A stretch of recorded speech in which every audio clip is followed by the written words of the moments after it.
Meu Deus, venha falar conosco através dos louvores e também da palavra nesta noite, e que possamos aprender um pouco mais, Senhor, e sairmos daqui fortalecidos, renovados, ó Deus, abençoados pela palavra. Ó Deus eterno, abençoa aqueles que estão a caminho, traga-os em paz, para juntos estarmos desfrutando da Tua presença e da Tua bondade. Rogamos, ó Pai, no nome de Jesus, agora e para sempre. Amém. Vamos louvar ao Senhor. Com parte da banda, nosso irmão Cláudio, vamos abrir as nossas harpas e vamos louvar o Senhor Deus.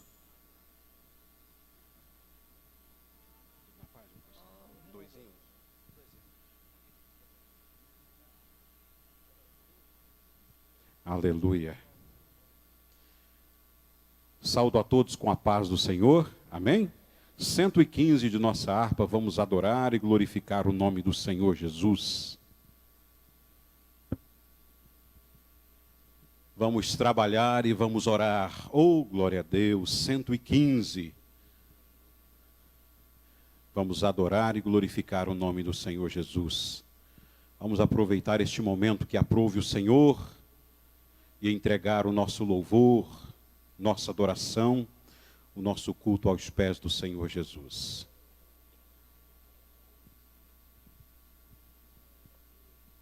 Aleluia, aleluia, aleluia.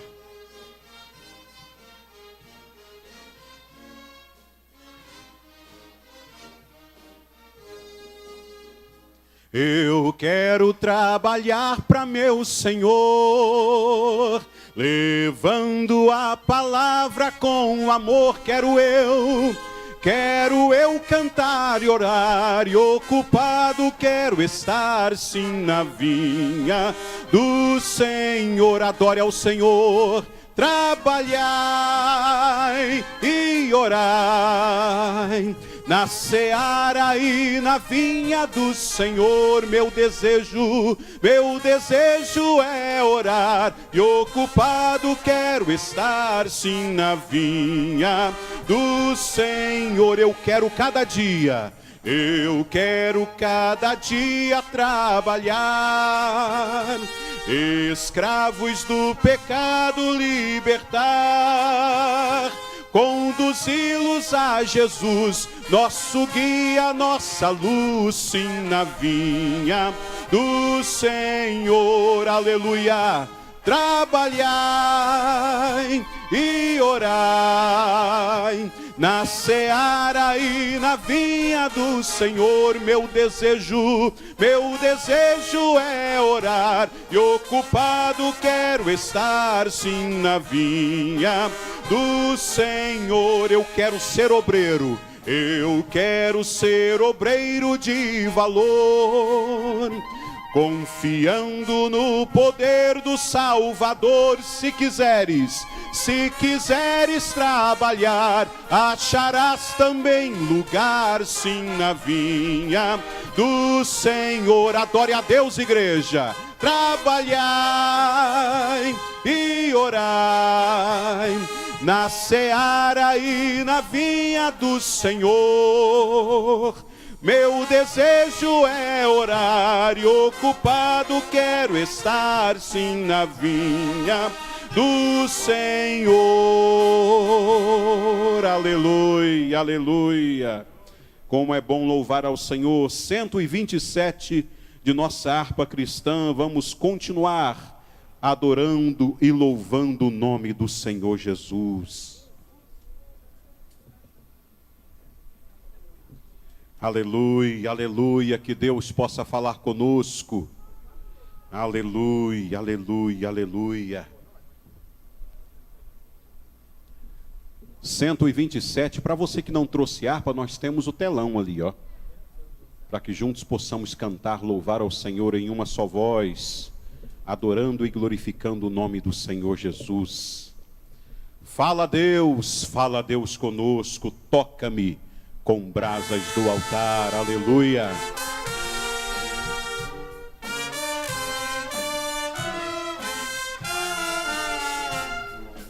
O Senhor da ceifa está chamando, Quem quer ir por mim a procurar almas que no mundo vão chorando, sem da salvação participar. Fala Deus, toca-me com brasas no altar. Fala Deus, fala Deus, sim, alegra tendo meu mandar. O profeta Deus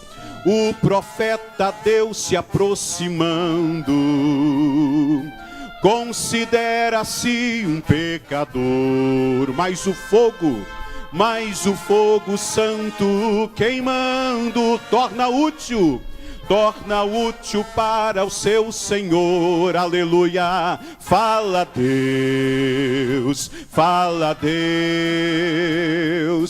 toca-me com brasas do altar. Fala Deus, sim, alegra atendo ao teu mandar. Muitos são os que vão expirando, sem ter esperança de ver Deus. Vai depressa, lhes anunciando que Jesus os leva para o céu. Aleluia. Fala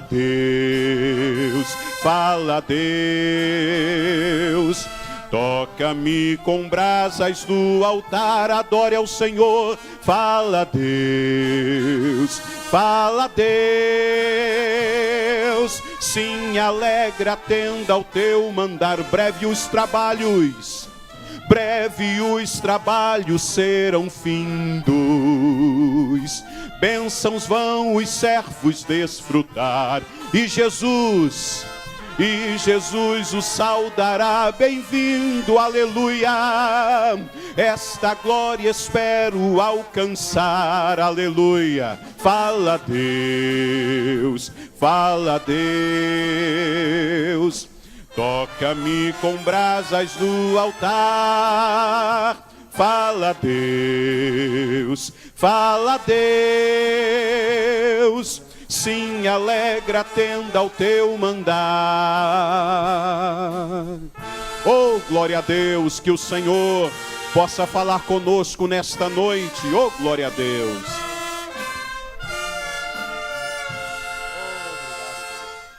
Louvado seja o nome do Senhor Jesus. Vamos colocar de pé para lermos a palavra de Deus. Queremos convidar aqui pastor João de Deus, pastor da igreja Assembleia de Deus em Ibiá, pastor presidente daquele campo. Ele vai estar lendo a palavra de Deus conosco nesta noite. Temos aí o tema da nossa sexta escola bíblica para obreiros e líderes. Nós estamos aí estudando este tema maravilhoso. Como eu disse, ontem foi uma bênção. Deus usou o pastor Oséias e foi edificante. Pastor João. Eu saúdo a amada igreja na paz do Senhor. Vamos abrir nossas Bíblias no Evangelho segundo escreveu João, capítulo 17, e o versículo de número 17 a seguir.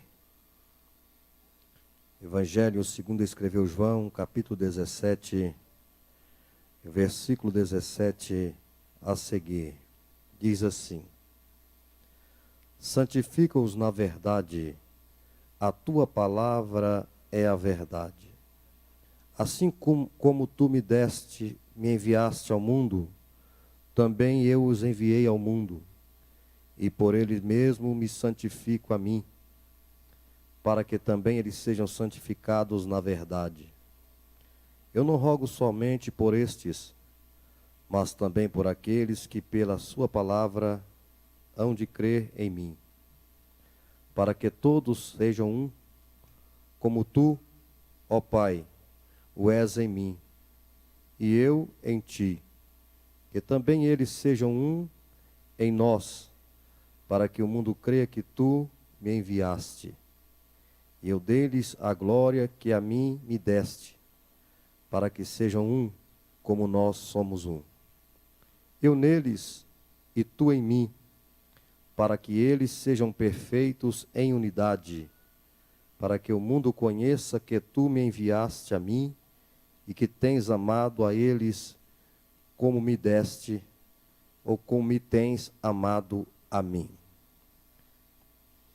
Também pelo prazer de estar aqui nesta linda casa de oração, revendo o nosso pastor presidente, pastor Álvaro, os demais companheiros que nós já tivemos o prazer de cumprimentá-los hoje nesta tarde. Nós vamos orar nesse instante. Eu quero pedir oração em favor um dos nossos irmãos que estão enfermos, estão fazendo tratamento aqui, Diácono Lázaro. Os irmãos orem por ele precisa das orações da igreja. Amém? Oremos. Querido Deus, poderoso Pai, te louvamos, te agradecemos pela oportunidade de estarmos na tua casa. Te exaltamos porque o Senhor é bom e a sua misericórdia dura para sempre. Querido Jesus, apresentamos em tuas mãos teu servo, irmão Lázaro. Sê com ele, Senhor, nesse tratamento. Restaura a saúde do teu filho, ó Deus. Abençoa, Senhor, este trabalho nesta noite. Vem manifestar a tua glória. Que o Senhor venha, Senhor, abrir o entendimento dos teus servos para que possam compreender a tua palavra. Pai, muito obrigado por tudo que o Senhor tem feito, vai fazer, porque o Senhor mesmo ontem, hoje e eternamente. Somos gratos a Ti, Senhor. Em nome de Jesus te agradecemos. Amém. Glória a Deus. Neste momento, com o nosso pastor presidente, o microfone. Cumprimento os irmãos com a paz do Senhor Jesus. Meus irmãos, como o pastor Eurípides informou, a abertura da nossa escola foi aqui no domingo, um culto maravilhoso. E o pastor Oséias, de Vitória do Espírito Santo, ministrou a palavra de Deus para nós. E ontem foi na nossa congregação Dom Almir, pastor Dalson, e teve lá uma cooperação muito maravilhosa. E os irmãos que estão com a apostila, o pastor Oséias ontem ministrou, e a aula dele foi na página 16. Uma vez que o tema é de unidade, Deus, Jesus e nós, em unidade, o mundo crerá que somos enviados. João 17, 21. Então ele falou num assunto muito interessante. Ele falou na unidade global. Ele falou sobre a unidade na criação. Achei interessante esse assunto. Falou da unidade da igreja, do corpo de Cristo. Depois ele falou sobre a unidade dos homens de Deus. Tomou alguns exemplos aqui de homens de Deus que foram unidos em várias circunstâncias. E por último, ele falou sobre a unidade. Ele falou sobre a unidade de homens de Deus no Monte da Transfiguração, na Davi e Jonatas, também em Atos capítulo 3 e assim por diante. E hoje nós estamos aqui, agradecido a Deus, que é aqui na sede. E hoje, como é culto da família, nós escolhemos uma prata de casa para nos ensinar, que é o pastor Danilo. Danilo, ele está conosco há muito tempo, sempre ligado ao nosso Instituto Bíblico, que agora é o IMP, Instituto Missão aos Povos. E Danilo vai ministrar para nós a palavra de Deus. E após a ministração do pastor Danilo, nós vamos ter a entrega de umas placas que o MP vai estar prestando homenagem a algumas pessoas que tiveram um trabalho relevante para o funcionamento das aulas. Então teremos isso. E também teremos alguma coisa bem rápida a respeito da Fundação Filadélfia. Então por isso que o Danilo já vai entrar com a mensagem. Saúde, amada igreja, com a paz do Senhor. Amém, irmãos? Podemos assentar um pouquinho. Eu quero desde já deixar meus agradecimentos ao pastor presidente desta igreja, nosso pastor Álvaro Além Sanches, pelo apoio que tem nos prestado e também a oportunidade de estarmos aqui esta noite transmitindo a palavra.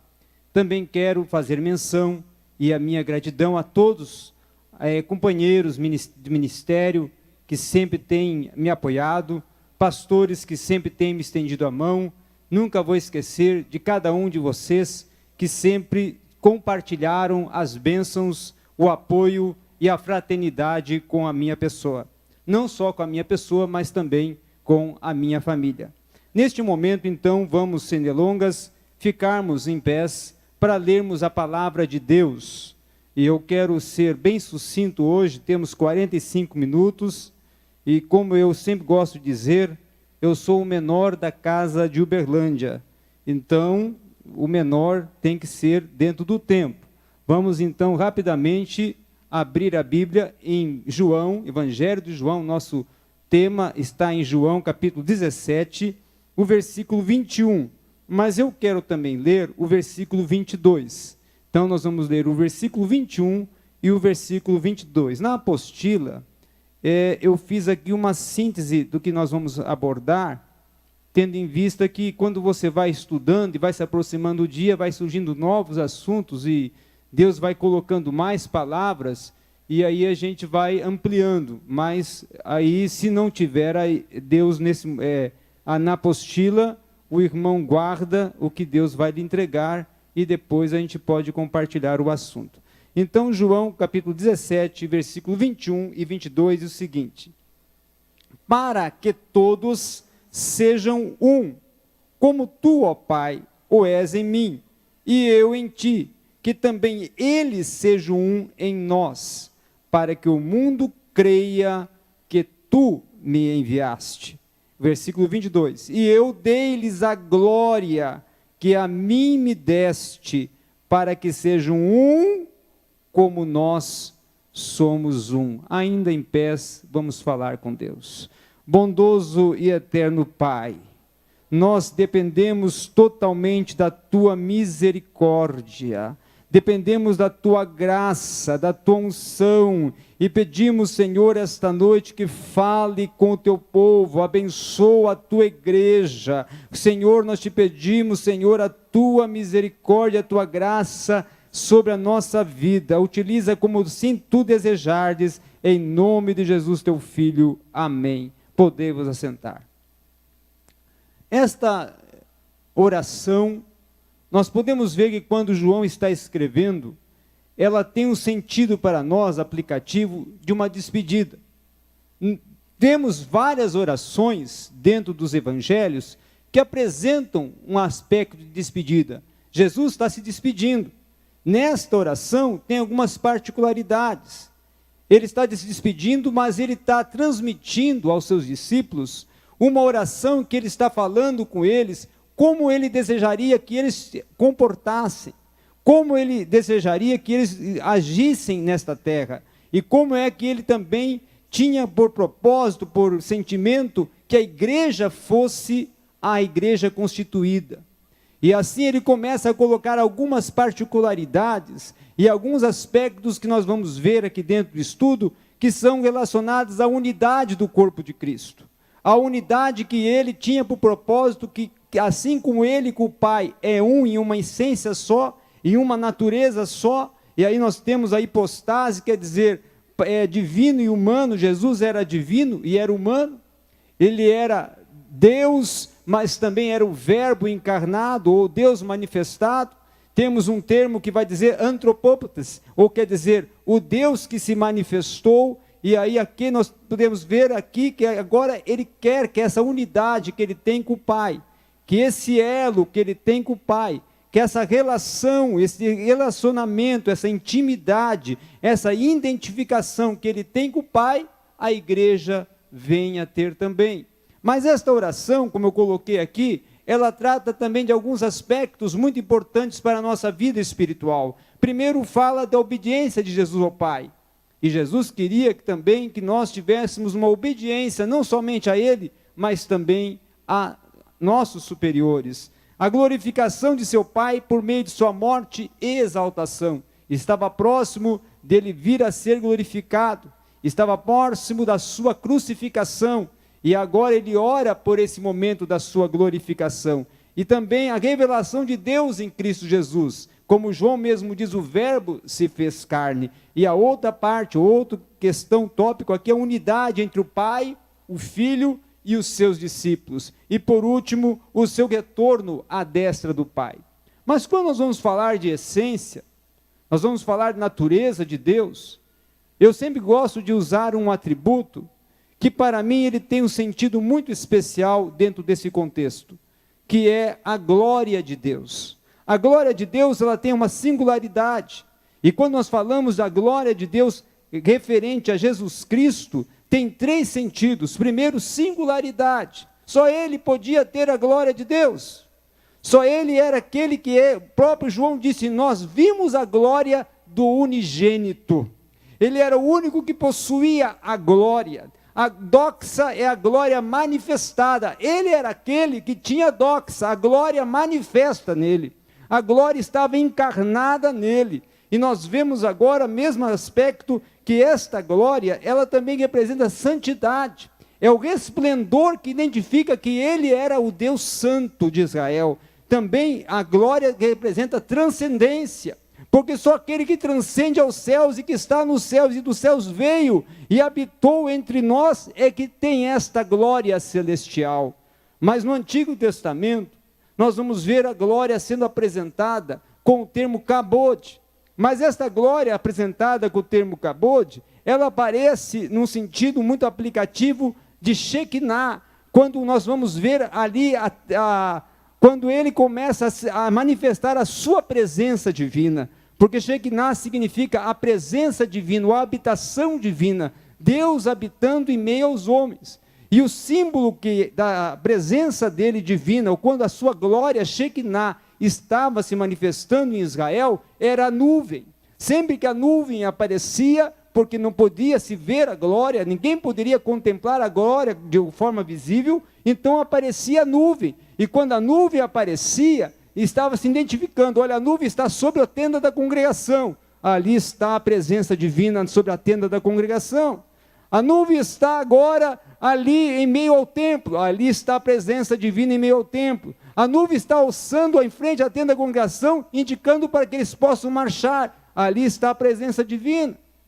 Então, Ezequiel vai descrever como que ele vê essa glória, como que era a aparência ou a semelhança da aparência dessa glória.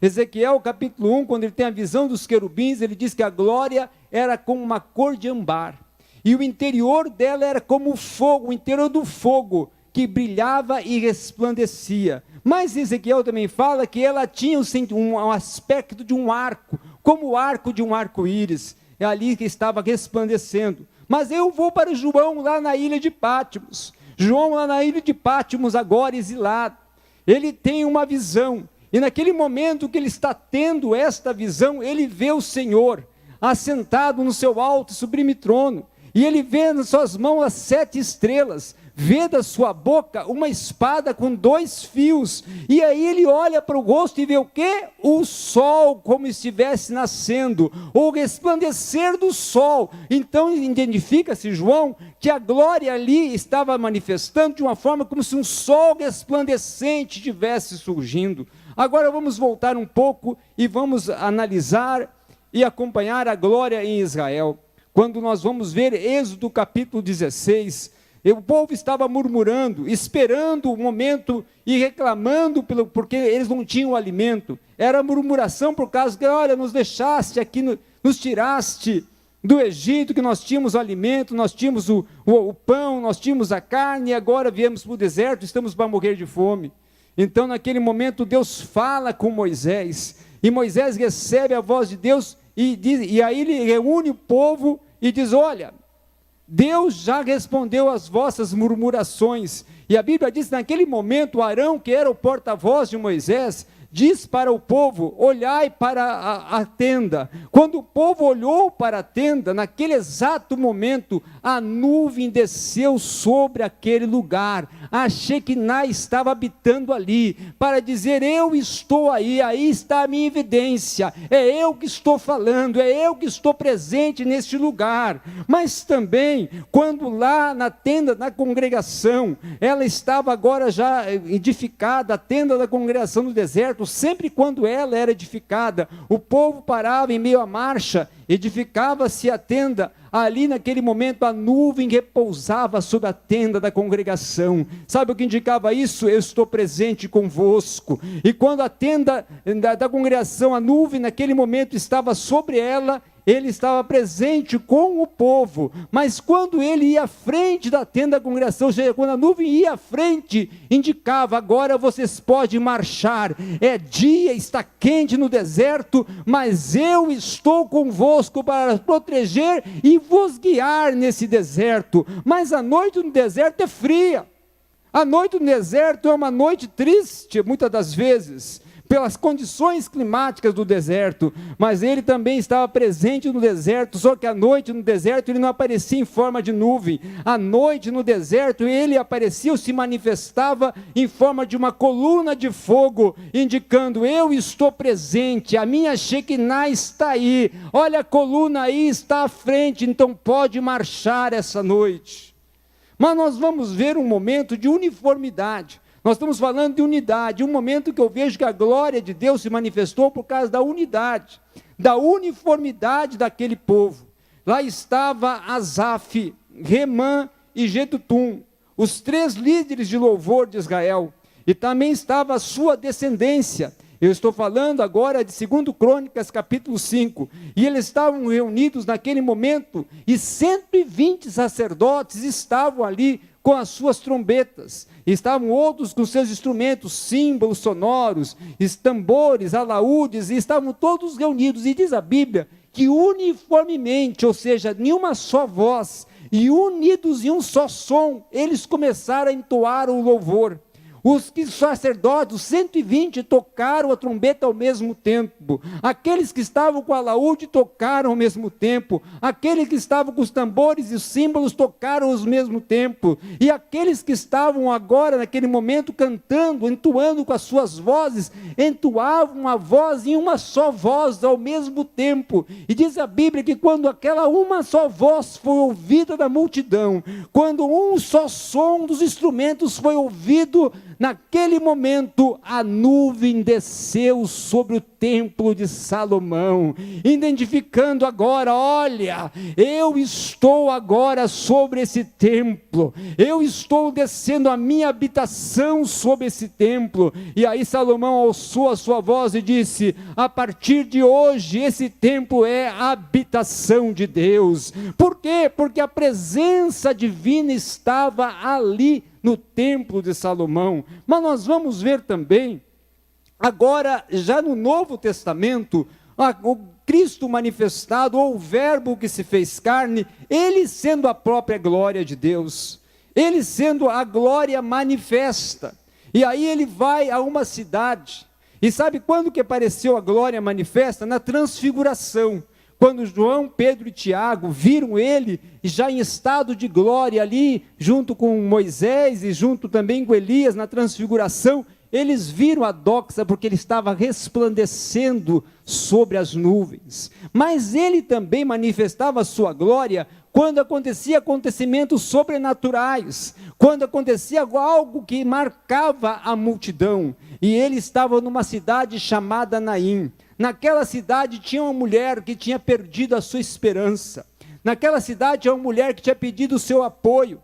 O apoio dela, a esperança dela era o único filho que ela tinha. E naquele momento ela estava no cortejo do seu filho. Mas diz a Bíblia que Jesus naquele momento, lá em Lucas capítulo 7, diz o quê? Que ele chegou próximo àquele cortejo, tocou naquele corpo, e aquele menino sentou e começou a falar. Ali certamente a glória foi vista, porque o menino que estava morto ressuscitou, e se houve milagre, a glória foi manifestada. Mas também vamos ver em João capítulo 11, ele chega em outro momento da sua vida, da sua história, da sua trajetória muito triste, porque ele amava, ele tinha um sentimento de amizade muito grande por Lázaro, e ele chega agora no sepultamento, e ali está Lázaro, já enterrado, fazia 4 dias, já estava sepultado, Marta e Maria se lamentando. Marta chega e fala para ele: Senhor, se tu estivesse aqui,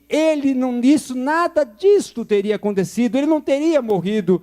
Naquele momento, então, Jesus fala para ela o quê? Se creres, verás a glória de Deus. Se creres, vai ver a minha doxa. Eu sou a glória manifestada. Eu sou a glória do unigênito do Pai. E eu estou neste lugar. Então ele chegou naquele momento, deu a ordem: retirai a pedra. Deu a ordem para que Lázaro saísse. Quando Lázaro ressuscitou e saiu, eles pediram: desatai agora os panos. Quando desatou os panos, todos viram o quê? A glória manifestada. Porque o Lázaro, que estava morto há 4 dias, agora estava ressuscitado. Mas nós vamos ver em um outro momento, que vai realizar aqui a Rondon Pacheco 4094. Há 26 anos atrás, o pastor José Braga estava com outros pastores discernindo a fita simbólica desse templo. Naquele dia, certamente, quando a porta ali estava quase para ser aberta, e a fita simbólica estava para ser descerrada, naquela hora, certamente, como acontecia em Israel, a Shekinah desceu, habitou neste templo, e esse templo há 26 anos também é a habitação divina, e a glória de Deus é manifestada neste lugar. É a habitação divina. E se é a habitação divina, Deus está presente, Deus cura, Deus liberta, Deus salva, Deus batiza com o Espírito Santo, e quando isso acontece, é a glória manifestada, é Ele, o unigênito do Pai, manifestando a sua glória em meio à congregação. Mas nós vamos ver aqui agora, no próximo tópico, a unidade. Ele falando sobre a unidade e o quanto era importante para o corpo de Cristo essa unidade. Nós estamos vivendo um momento na religião e no cristianismo e em todo o aspecto de nível mundial, aonde nós estamos encontrando a unidade. Estamos procurando a unidade, mas não estamos a encontrando. Muitas igrejas, muitas posições, muitas ideologias, muitos aspectos doutrinários. Mas sabe o que Paulo escreve ao Efésios? Que é um só Senhor, é um só batismo, é uma só fé, ou seja, é uma só doutrina, é uma só teologia, é só um amor, é só um Cristo. A cruz onde ele foi crucificado é uma só, o sacrifício dele é um só, a glória dele é uma só, e o povo dele tem que ser só um. Ontem à noite,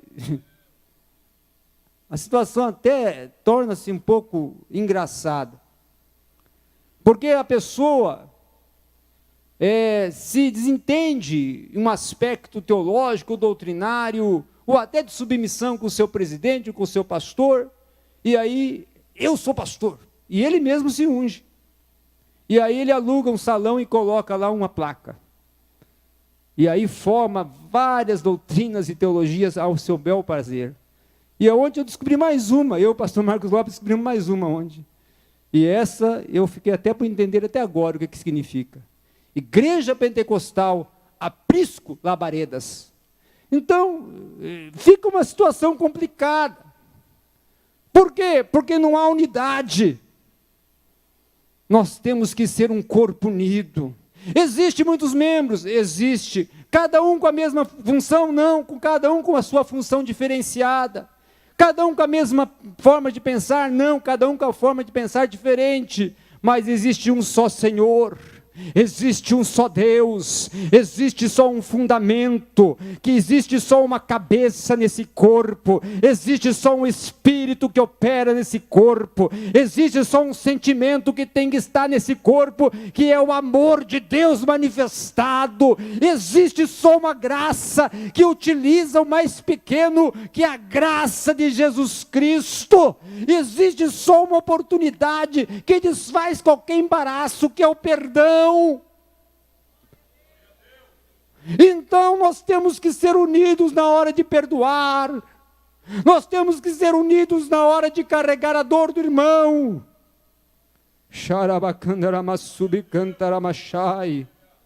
É isto que é o corpo não é dividido, unidade não é desfragmento, unidade não é indivisível, unidade não é uma parte para cá, outra para lá. Unidade não é uma coxa de retalhos, mas unidade é uma só, fundamento um só, graça uma só, amor uma só, escritura uma só, poder um só, porque é batismo um só.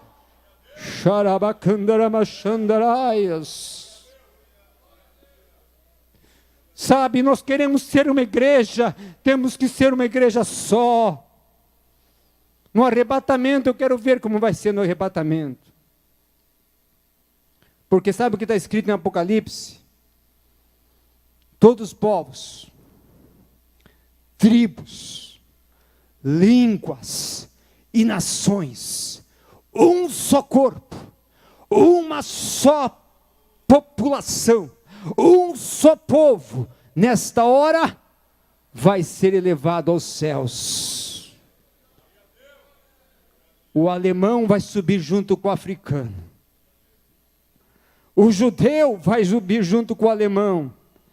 Todos os povos, até os que têm diferença, porque se tiver indiferença não vai entrar nessa multidão, mas todos que se sentirem, eu somos um só corpo, somos um só Pai, somos uma só cruz, somos um só amor, somos só uma graça, um só batismo, uma só fé, uma só teologia, uma só vida eterna, uma só base doutrinária, estes subirão unidos em glória.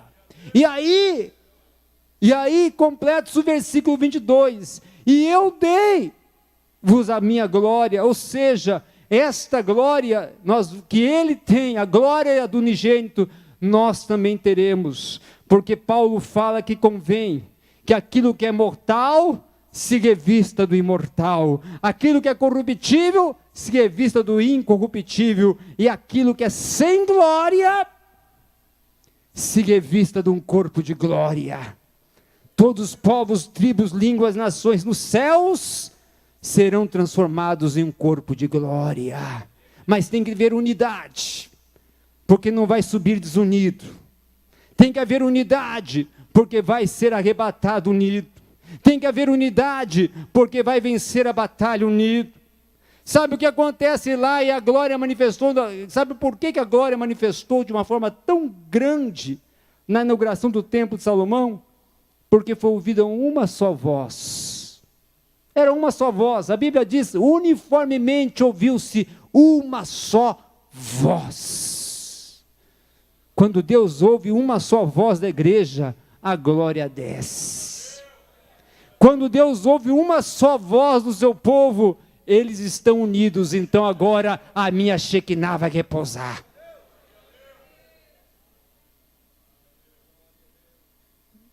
Agora, eu quero ser rápido, são 45 minutos, mas nós vamos mais à frente.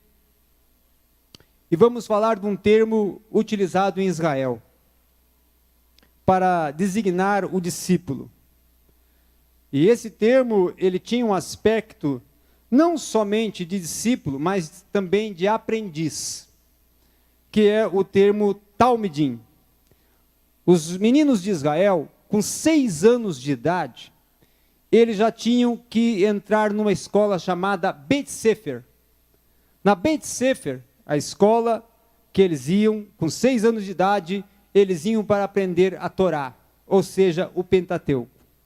Aprendiam o Pentateuco, concluía essa etapa, então, naquele momento, eles passavam para uma outra escola.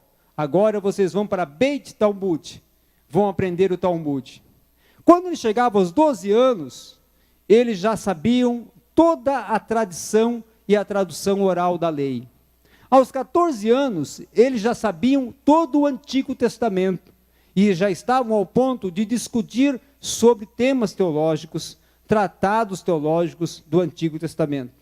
Cada um desses meninos, depois que eles chegavam aos 14 anos e estavam nessa condição, eles eram separados os melhores de cada um destes, iriam ficar aos pés de um mestre, de um rabino. Esse rabino era chamado Rabi Talmidim, ou seja, mestre dos aprendizes. E esse mestre dos aprendizes, nós tínhamos na época de Jesus, na Galileia, 3 homens muito conhecidos. Tínhamos Hilel, que era um, Shammai, que era outro, e Nicodemos. E tínhamos também Gamaliel. Esses homens, eles estavam ali e eram espelhos para os seus aprendizes. Seus aprendizes olhavam a forma como eles sentavam, seus aprendizes olhavam a forma como eles comunicavam e interpretavam a lei, e a forma como eles interpretavam a lei era comparada ao jugo. O jugo desse rabi é desta forma. Então, o jugo para aqueles rabinos era a estrutura de interpretação que eles tinham da lei. A forma ou a metodologia de interpretação que eles tinham da lei era o jugo. E aí, naquele momento, está ali, então, aqueles aprendizes aos pés daqueles rabinos. E, então, naquele momento, começa a surgir um rabino. E esse rabi, o nome dele era Jesus de Nazaré, o mestre dos mestres. No original, didáscalos. E esse mestre, então, agora, ele diz o seguinte: olha, o jugo deles é pesado. O jugo deles é muito pesado, mas o meu jugo é manso e suave. Mas ele também utiliza a metodologia de Talmidim para com seus discípulos, só que com uma grande diferença. Nos Talmidins de Israel havia exclusão, só vem o melhor. O melhor eu quero, o melhor vai estar aos meus pés, o melhor vai me acompanhar. Mas nos Talmidins de Jesus, eram aqueles que a sociedade muitas vezes não olhava. E ele começa a passa assim: olha, André, vem comigo. Olha, Simão Pedro, vem comigo. Não, mas eu sou pescador. Mas é você, Simão Pedro, que eu quero para ser o meu Talmidim. Mas eu sou pescador também. Mas é você, André, que eu quero para ser o meu Talmidim. Você vai aprender comigo. São 3 anos. Vocês vão ter um aprendizado diferente. Aí ele chega e fala para João, para Tiago, que também eram pescadores, lá em Cafarnaum, em Betsaida. Venham, passem aqui, vão agora trabalhar comigo. Vocês vão ser pescadores de homens. E ele vai passando um por um. Até tinha um que era revolucionário. Tinha um que ninguém, quem sabe, queria ter ele junto. Que ele era revolucionário, que era Simão o Zelote. Porque os zelotes tinham um sentimento de fanatismo e eram um aspecto de revolução. E esse Simão Zelote também é chamado.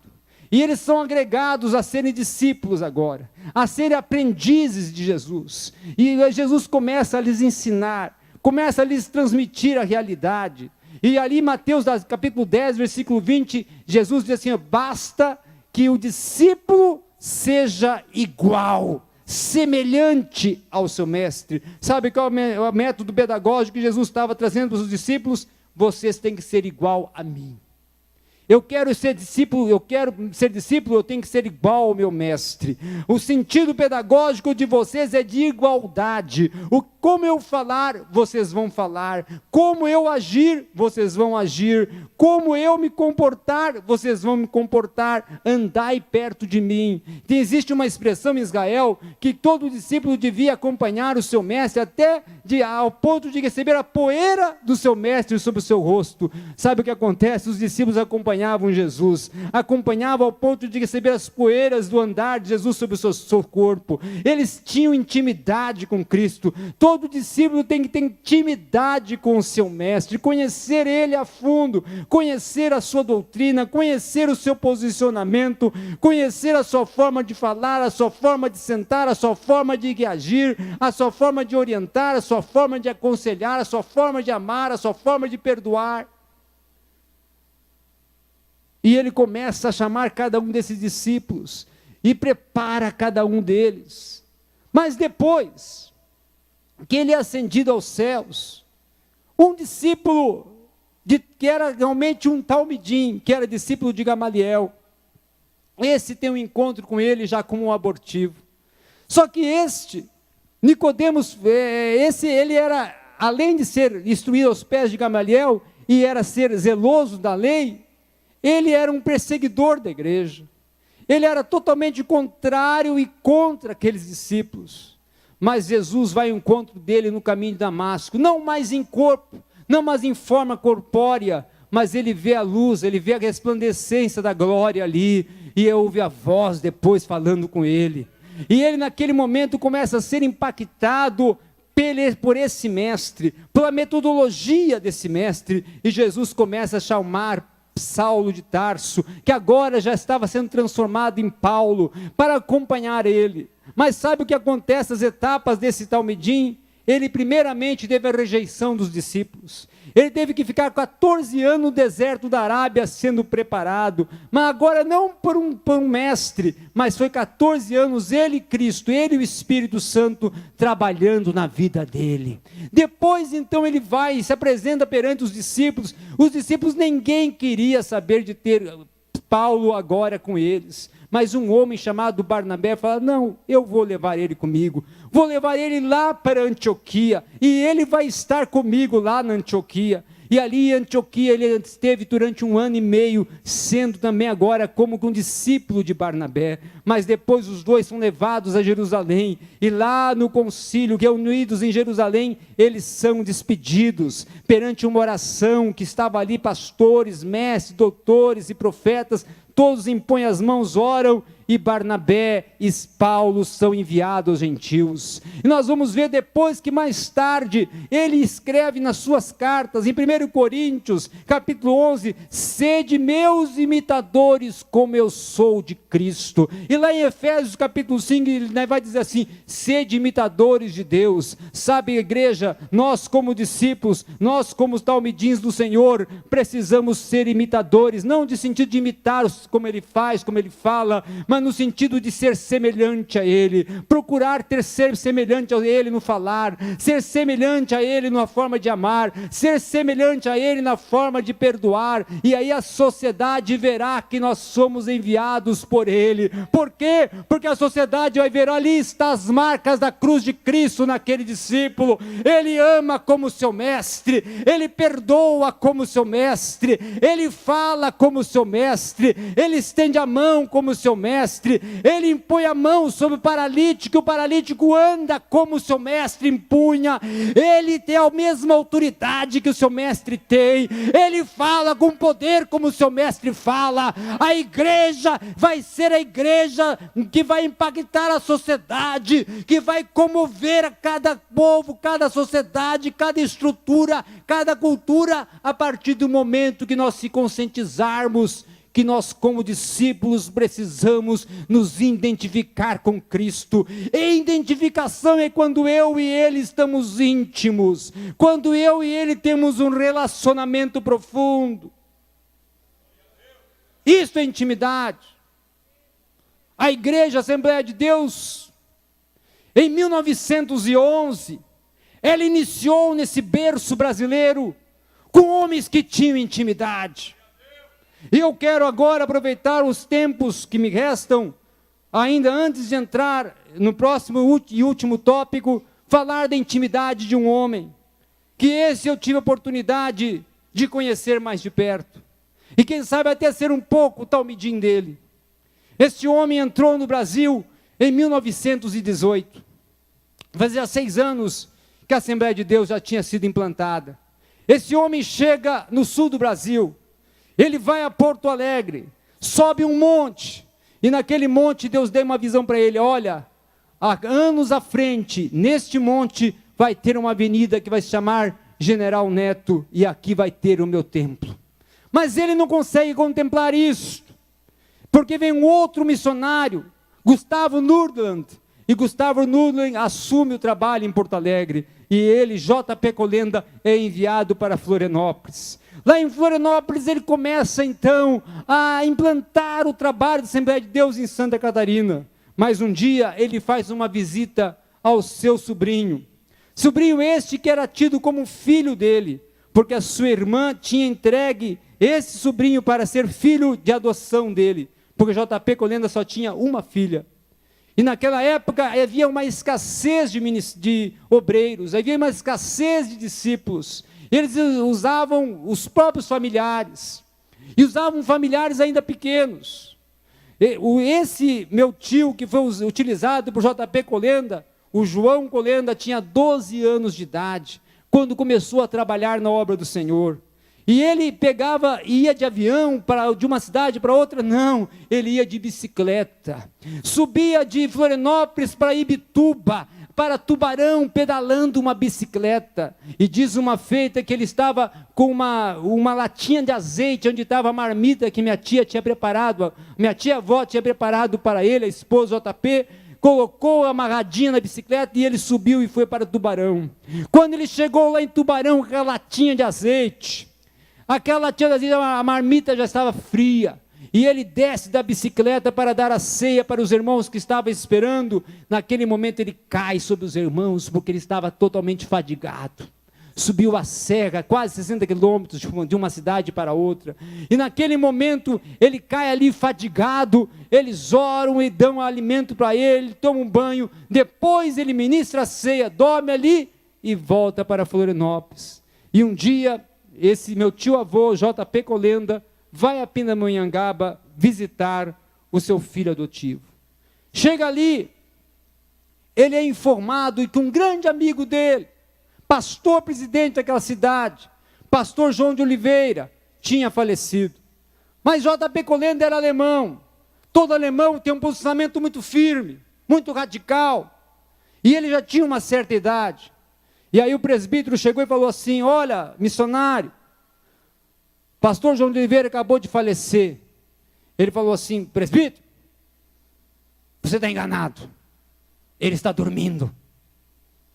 Aí o presbítero agora disse: não, esse missionário já está ficando com uma idade, já está esclerosando. Presbítero, me leva lá. E naquele momento o J.P. Colenda pede para ser levado lá. Quando ele chega naquela casa, aquele posicionamento radical dele, ele pede: olha, todos que estão aí, porque o corpo ainda não tinha se tirado dentro de casa, o corpo ainda estava rente sobre a cama, todos que estão aí dentro dessa casa, vão saindo, vão saindo, vão saindo, só fica eu e ele. E ele vai lá naquela cama onde estava o corpo de João de Oliveira, pega na mão do morto, com os olhos abertos. E depois eu vou dizer por que ele estava com os olhos abertos, porque um dia eu perguntei isso para ele, e aí vem dizer o que é intimidade. E ele estava com os olhos abertos, e com os olhos abertos ele fala: Senhor, aqui quem fala contigo é o teu servo, a quem tu conheces, J.P. Colenda. Esse que está aí contigo agora, eu te peço que ele desça agora para esse local, porque ele ainda tem uma obra para realizar. Fala isso para Deus. Fala isso para o autor da vida. Sabe o que aconteceu? Diz ali João de Oliveira, depois do que tudo aconteceu, que naquela hora que ouviu-se a voz de JP nos céus, ele estava próximo de ver a luz da glória. E quando ele estava próximo de ver a luz da glória, ele ouviu uma voz: João, desce agora, porque meu servo JP acabou de pedir para você descer. E naquele mesmo momento, ele lá naquela cama ressuscitou. Os dois pegaram as mãos e se levantaram naquele quarto e começaram a falar em mistérios, e houve um mover do Espírito Santo naquela casa. Mas a igreja, precipitada a igreja não esperava o milagre. Já estavam todo mundo preparado para o velório, já tinha muitos chegando. Olha, que hora vai chegar o caixão, que hora vai chegar o corpo do nosso pastor, vamos preparar, vamos colocar o corpo aqui. Todo mundo discutindo como ia ser o velório. Daqui a pouco, sabe o que entra? Entra o missionário J.P. Colenda, com o morto andando, em meio à multidão que estava esperando para entrar o caixão. Estava entrando ali um ressuscitado vivo.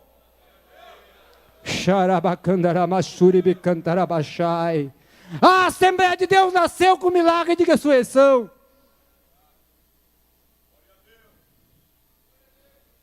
A Assembleia de Deus nasceu sim, com o cego enxergando, com o paralítico andando, com o mudo falando.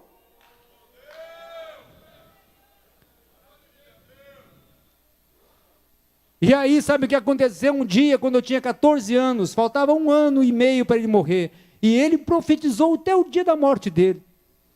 E ele, quando o irmão pregava, naquela época, quando eles pregavam 2 horas, e era a Bíblia mesmo, hein?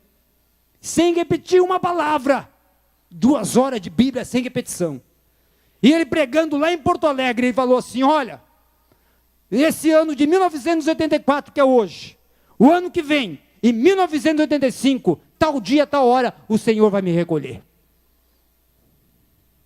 E eu vim aqui para me despedir de vocês.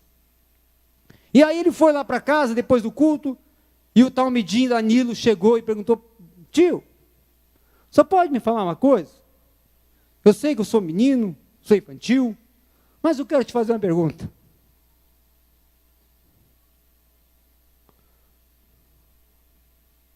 Por que o Senhor te respondeu e você estava com os olhos abertos? Como que foi aquilo? Fala para mim. Ele olhou para mim e falou assim: Danilo, meu sobrinho, é porque eu e ele somos um. Ele está em mim, eu estou nele.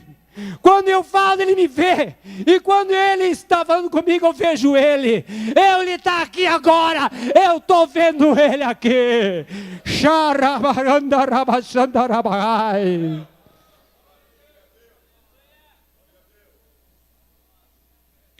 A Assembleia de Deus voltará a ser essa Assembleia de Deus de 1911, quando nós confiarmos que os nossos pais, que edificaram nossos muros, que edificaram a nossa doutrina, ainda eles não estão mais aqui, mas o poder que operava neles ainda está aqui, a graça que estava neles ainda está aqui, e o batismo com o Espírito Santo, que batizava outrora, ainda batiza hoje. Xaralabacandarabachai. Nós não somos uma igreja que parou, nós não somos uma igreja que estacionou, mas nós somos uma igreja que precisa se levantar, alçar as suas bandeiras, tomar nas suas mãos a espada da justiça e bradar aos montes: o nosso Senhor reina. Xarabacandarabachai. Temos que tomar posse da unção que estava sobre eles, porque essa mesma unção pertence a nós. Nós não somos diferentes. O que nós precisamos é ter a intimidade que eles tinham. Nós temos o mesmo falar, mas não temos a intimidade, quem sabe? Nós temos o mesmo andar, mas não temos a mesma intimidade. Nós temos a mesma forma de pregar, quem sabe, mas não temos a intimidade. Aí não adianta você balançar a cabeça, como esse dia falou o pastor Alves, que alguns pregadores balançam. Não adianta você fazer que nem o Bernardo Johnson, a glória de Deus, a glória do Pai. Não, sabe por quê? Porque Deus vai usar você como você é, como você está, e não o nome que você tem, e com a palavra que Ele colocar na tua boca. Deus usou Bernardo, mas utiliza você também. Deus Deus utilizou Gesiel Gomes, mas utiliza Leonardo Novaes também. Xarabacandaramachá. Mas tem que ter intimidade, ser semelhante. Esse é o princípio da unidade. Eu tenho intimidade com meu mestre. O meu mestre me conhece pelo meu nome. O meu mestre sabe onde eu estou, sabe quem eu falo e como eu falo. O meu mestre sabe por que eu estou aqui. E aí vai acontecer.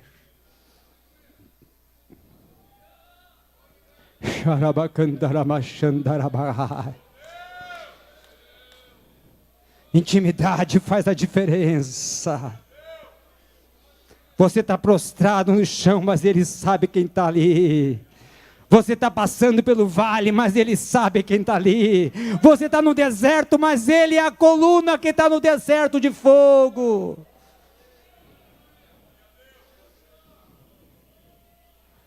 Xarabacandarabachandaraias.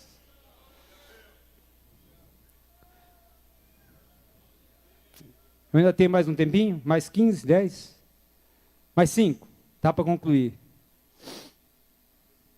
Aí, João fala do mundo. O mundo no original, cosmos.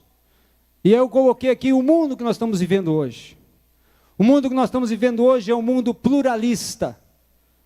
O mundo onde o termo mais utilizado é o pluralismo. E aí alguém pergunta, mas o que é pluralismo? É uma forma de interpretar de várias diversidades, de várias formas. Eu interpreto um conceito com várias propostas, várias correntes, várias formas interpretativas, vários posicionamentos, várias abordagens sobre o mesmo assunto. E aí nós temos uma vida hoje que a sociedade está se tornando uma sociedade plural, uma sociedade relativa, uma sociedade antropocêntrica, e a religião também está se tornando antropocêntrica, aonde muitos colocam a sua imagem, porque a sua imagem é maior que a de Deus para eles, e colocam até estampado nos templos. Nós estamos vivendo um momento lamentável de analfabetismo bíblico. E aí quando eu escrevi isso aqui eu tremi, porque eu disse, meu Deus, olha o que eu escrevi, mas eu vou falar o porquê que eu escrevi analfabetismo bíblico, porque tem muita gente hoje não conhecendo mais as escrituras e não tendo interesse de se aprofundar nela. Estamos vivendo um momento de analfabetismo bíblico, uma guerra da ciência contra a fé, a ciência confrontando a fé, e nós, embaixadores da fé cristã, apologistas da fé cristã, muitas vezes sem o embasamento bíblico para vencer a ciência. Existem 3 tipos de pluralismo que têm confrontado a terra, que têm levado pessoas à falência. O primeiro é o empírico. O pluralismo empírico fala da diversidade cultural. São muitas culturas, diversidade de culturas, cada uma com uma forma de se manifestar, de se posicionar. E isso corrompe o evangelho, a integralidade do evangelho. Depois nós vamos ver também o pluralismo incentivado, que é aquele pluralismo que defende que toda forma de diversidade é benéfica, deve ser aproveitada. E depois temos o pluralismo filosófico ou hermenêutico, que é o pluralismo que diz que, olha, só existe um credo, só existe uma base de confiança, de crer, de acreditar, e essa é a nossa filosofia de vida. E essa que está destruindo a religião. Porque esse pluralismo está se tornando um pluralismo religioso. E esse pluralismo hermenêutico está entrando no pluralismo religioso e confundindo as nossas correntes de interpretação das escrituras sagradas. Mas nesse confronto que estou vendo na sociedade, Jesus ali coloca na sua oração, Pai, que eles sejam um. E quando eles forem um em nós, quando houver essa identificação, esse mundo pluralista, esse mundo que está a berços do ateísmo, esse mundo que está vivendo o antropocentrismo, vai ver que a igreja ainda é a igreja da cruz de Cristo, e aí nós onde passarmos com o nosso testemunho, porque o testemunho muda e quebra as barreiras do pluralismo, e Jesus aqui está falando e reivindicando o testemunho pessoal. É o testemunho pessoal da igreja que vai quebrar os grilhões do pluralismo. Quando o nosso testemunho passar, lá vai o amor que está em Cristo, está nele. Lá vai as marcas da cruz, lá vai as marcas do Calvário, lá vai a graça, lá vai a luz, lá vai o sal da terra, lá vai os escolhidos de Jeová, lá vai aqueles que combatem um bom combate, lá vai aqueles que são os menores para se tornarem maiores. Aí a sociedade vai começar a mudar e reconhecer, como ocorreu em Atos capítulo 10, que diz que os cristãos de Antioquia, depois de passarem alguns anos em comunhão, foram pela primeira vez chamados de cristãos. Quando nós começarmos a demonstrar que somos um corpo unido, que nós temos unidade, essa sociedade de uma diversidade plural vai reconhecer que precisa mudar. Por quê?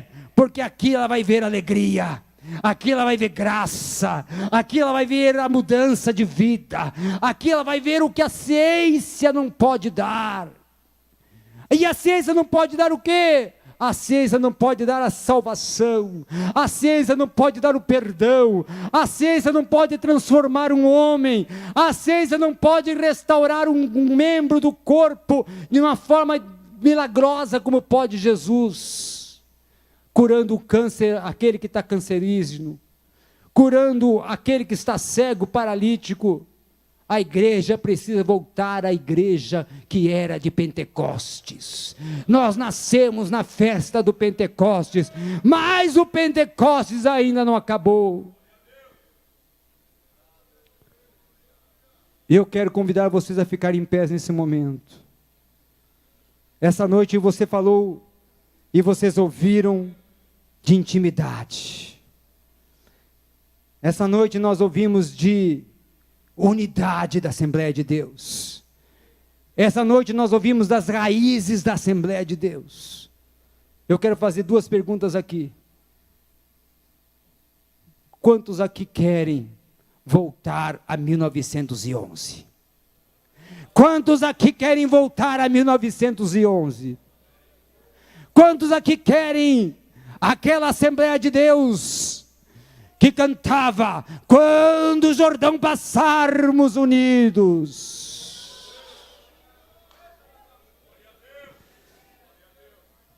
Aquela Assembleia de Deus, quando cantou o pastor João Menezes ontem, a Assembleia de Deus vem comigo. Essa Assembleia de Deus unida marchando. Você quer? Você quer? Você quer? Quantos querem intimidade com Deus, como tinha JP, como tinha Daniel Berg, como tinha Gunnar Ving, como tinha Joaquim Honório Tostes, como tinha José Braga da Silva? Você quer?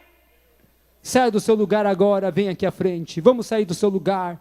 Vamos sair, hoje é noite de encontro, hoje é noite de Talmidim, hoje é noite de profundidade nas águas do Espírito Santo, hoje é noite de voltar às raízes, hoje é noite de desfrutar de uma comunhão com o Pai, hoje é noite de ainda sentir o suar do Pentecostes, a mesma Shekinah do deserto pode descer aqui, porque aqui também habita a glória de Deus. Pode sair do seu lugar, ainda tem espaço, pode sair, pode vir vindo, pode vir vindo. Vem vindo, vem vindo. Nós vamos orar agora. Nós vamos orar agora, mas ainda tem espaço. Deus ainda tem bênção e tem algo extraordinário para operar na tua vida, intimidade para restaurar, poder para restaurar, graça para restaurar, comunhão para entregar aqui essa noite. Hoje também é noite de milagres. Nós ainda somos uma Assembleia de Deus que o cego enxerga. Nós ainda somos uma Assembleia de Deus que o paralítico anda. E eu creio que ainda aquele que tem câncer, o câncer sai em nome de Jesus. Xarabacandarabachandarabacandarabaxai. Deus ainda batiza com o Espírito Santo. Não foi só no Pentecostes, não foi só em 1911, não foi só 26 anos atrás. Ainda aqui é portal da graça de Deus, e o Espírito batiza com o seu poder. Xarabacandarabachanda. Nós vamos orar agora nesse momento. Levanta suas mãos para o céu, igreja. Abençoa os que estão aqui à frente. Uma só voz ouvida no céu agora. Uma unidade ouvida no céu agora. Um só som ouvido no céu agora. Bondoso e eterno Pai, aqui está o teu corpo unido, em uma só voz, Senhor, em uma só confiança, Senhor, em uma só comunhão, Senhor. Nós queremos, Pai, retornar às nossas raízes. Nós queremos, Pai, retornar ao princípio da unidade. Nós queremos, Pai, ter uma maior intimidade. Nós queremos, Pai, voltar a ser a igreja que o Pentecostes é manifesto, que há batismo com o Espírito Santo, que a cura de cegos, que a cura de paralíticos, que a cura daqueles cancerígenos. Nós cremos que o morto ainda ressuscita. Nós cremos ainda, Senhor, no sobrenatural. Nós queremos impactar a sociedade. Nós queremos passar por essa sociedade com o rastro da tua glória, o rastro da tua Shekinah. A tua glória desce agora sobre este lugar. A tua presença habita agora aqui.